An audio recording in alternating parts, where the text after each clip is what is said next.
नमस्कार, आप देख रहे हैं यंग वार्ता न्यूज और मैं हूं आपके साथ अंकिता नेगी। आइए एक नजर डालते हैं हेडलाइंस पर।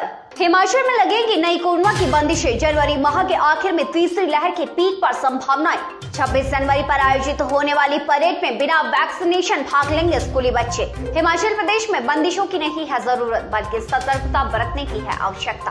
26 दिसंबर को वीर बाल दिवस घोषित करने पर जताई खुशी। प्रदेश में भाजपा की सरकार और नगर निगम शिमला में हुई सत्तासीन, थम गए विकास के पहिए।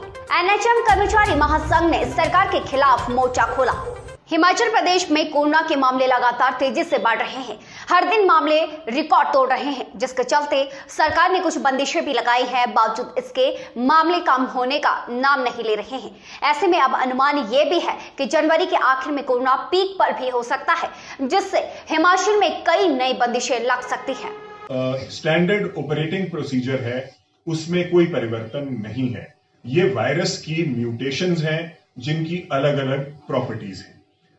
अगर आप पहली वेव में देखें तो चूंकि हमने लोगों को घरों के अंदर ही रखा, लॉकडाउन लगाया गया, तो उस वजह से कुछ इश्यूज जो हैं, अलाइड इश्यूज पैदा हुए।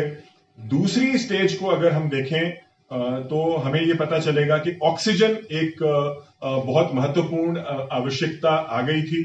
तीसरी स्टेज को अगर आप देखें, हिमाचल प्रदेश में बढ़ रहे कोरोना और ओमिक्रॉन के मामलों को देखते हुए स्वास्थ्य मंत्री डॉक्टर राजीव सैजल ने कहा है कि बंदिशें लगाना एकमात्र समाधान नहीं है।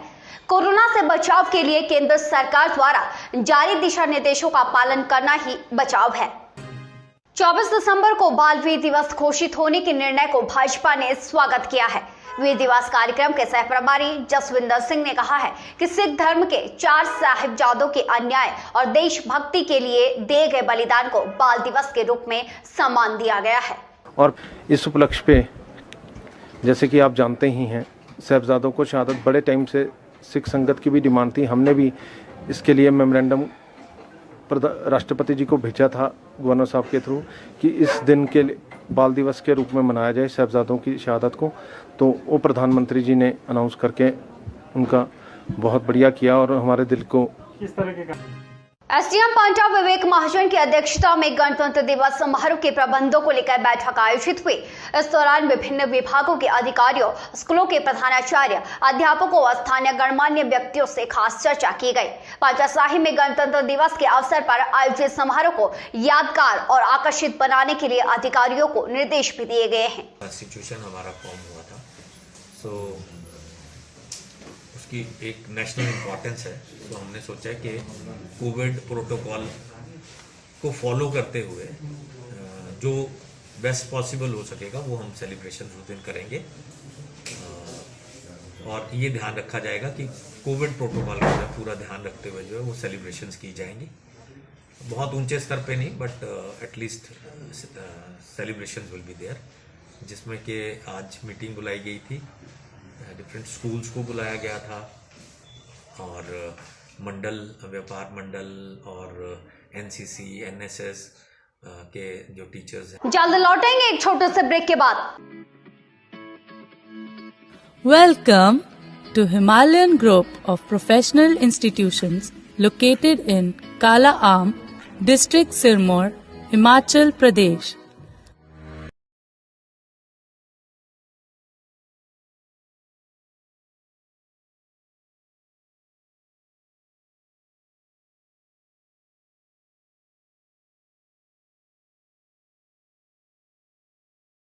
और ब्रेक के बाद स्वागत है। हिमाचल प्रदेश विश्वविद्यालय एनएसयूआई के छात्रों के निष्कासन को लेकर कांग्रेस द्वारा गठित 3 सदस्य कमेटी ने बुधवार को विश्वविद्यालय के उपकुलपति से मुलाकात की और छात्र नेताओं के निष्कासन को रद्द करने का आग्रह किया है।